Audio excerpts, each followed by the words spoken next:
So those jobs are really close. I'm getting hot. Those jobs were really close. So I ended up taking those jobs. And, you know, even now, I'm not opposed to taking something. Now, I don't do $30 jobs, but I'll do 75, you know. I might do a $50 job for a company. It's very rare, though.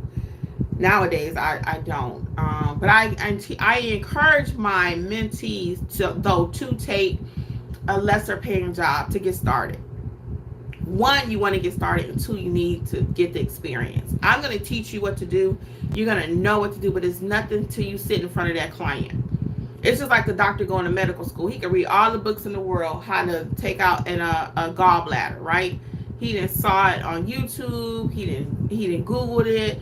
He been studying it for 10 to 15 years, but till he get a real patient on the table, that he's taking it out and all that, the incisions and all that, it is completely different in the real world. It's completely different. Completely. So it's the same thing with learning the notary business. I'm going to teach you everything I got. I give it to you right here on YouTube for free so you can imagine what the mentorship is like. You will know how to properly notarize documents. I will help you overcome your fears of getting out there in front of that client. I will teach you how to take control of the room and the table. I will teach you how to send back those documents and scan them back, how to accept the proper assignments, how to negotiate. I will teach you how to do all of that. But until you get in front of that client, it's up to you to go ahead and hit accept on that phone. We even had a session last week where we taught you how to actually accept assignments. Some people don't even know how to accept an assignment. You think it's just as easy as click accept, but it's not. It's a whole, everything you do is a skill. And that's why I charge premium money. Everything in my notary business is a skill. I had to learn that. Hey Notary fam, it's Kimmy. I am here to let you know, just in case you have not heard about the Notary Business Coaching Success Program. We meet weekly. We talk about your notarial duties, how to do an acknowledgement, how to do a jurat, how to administer an oath, everything you've been asking for. And guess what else is included? Unlimited access to all of my trainings that will also include ink fingerprinting, trust/estate documents, learn how to properly execute a trust. Don't forget, we also have the private community, like-minded notaries who have been trained by me. Check out my book that I've written for each state, How to Start Your Notary Business in Alabama, California. You get the point. Wherever you're located, there's a book for your state. Well, hopefully I'll see you soon over in training. Notary Educators, LLC. We got you covered. Bye. You have to learn it. So that's why I'm big on, take a few cheaper jobs. Okay, right. But eventually you'll be able to demand and command more money in your business because you'll know what you're doing. And the more confident you feel, you're going to really be about your business. Okay, let's get some of this. So yes, Nevada, you can make money everywhere, okay? Don't forget you got 15 different things you can do to make money too. Regular notary work, loan signing work, ink fingerprinting, wedding officiant, apostilles, I think I said ink fingerprinting, proctoring. I mean, it's just all kind of things. Translation services, all of the things that I teach you in the mentor program are lucrative ways of making money.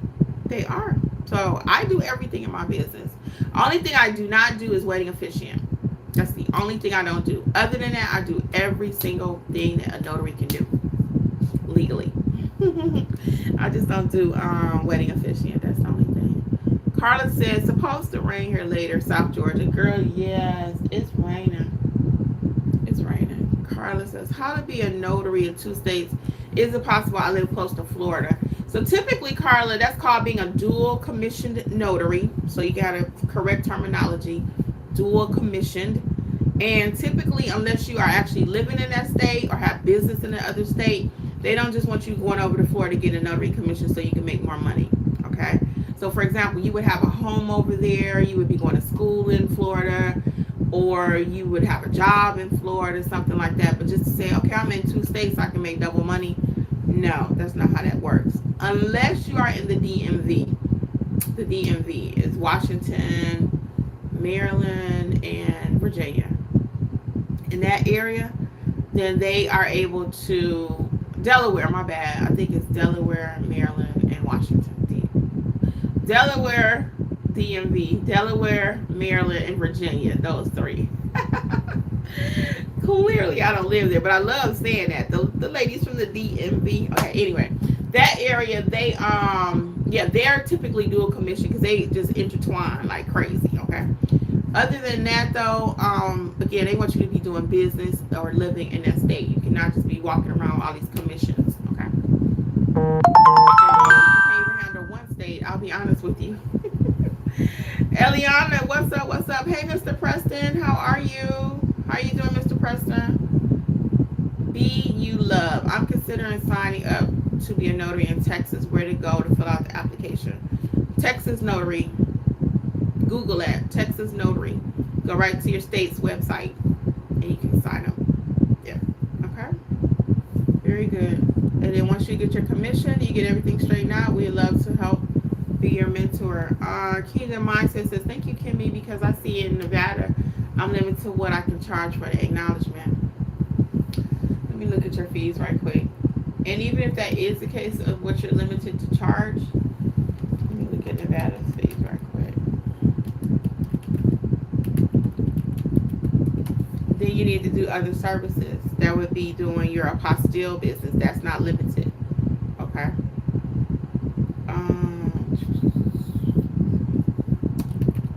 Yeah, that's not limited. Doing apostilles. So yeah, you are.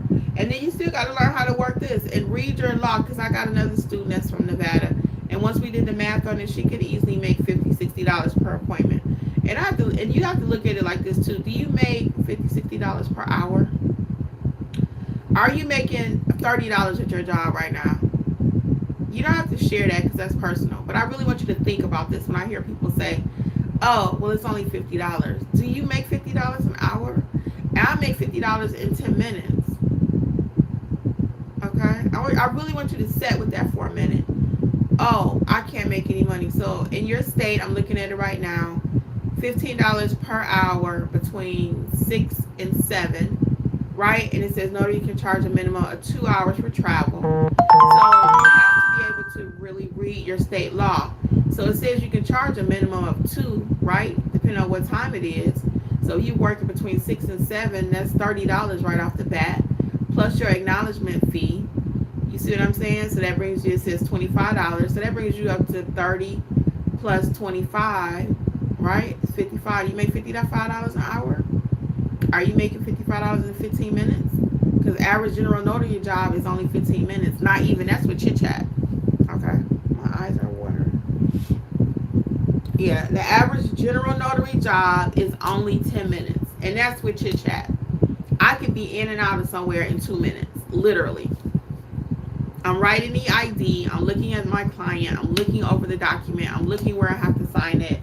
Snip, snam, thank you, ma'am. I'm out of there. So if you're making more than $55 an hour, then that may not be the business for you. Not even an hour. Again, we're talking 15 minutes. And that's what you check. Now, I factor in my travel time there, my travel time back. And most of my jobs, everything is like 30 minutes because I try to stay a little closer to home. If I start leaving like 30 minutes, they're going to pay me for that. They're going to pay me for that. Somebody asked me the other day, why would somebody pay you for this? Because it's just like, why? Did you ever think you'd be paying for McDonald's to bring food to your house? It's up the street. When I was a kid, if you wanted McDonald's, your mama wouldn't take you. You take your bike or you take your 2 feet and you walk up there and get it. We didn't even take cabs to go get no McDonald's, but now they'll bring it to your door. Me and Jeff was sitting here, my husband, if you don't know, we were sitting here the other morning. It was kind of bad, the weather out, and I wanted some breakfast. I said, you know what, I'm gonna order us some. I wanted to cut that fan off. I said I'm gonna order us some Chick-fil-A. I'm gonna sit here and order Chick-fil-A now. I got 2 cars. Okay, get your lazy butt up and go to the store. So why would somebody pay me to come out and notarize their document? Because they don't want to go to the bank. How about if they go to the bank and the bank won't do it? How about their mom or dad is in a nursing home? The bank ain't traveling to the nursing home. No, mom or dad is bedridden at the house. Is your banker going to leave the bank and come to your house and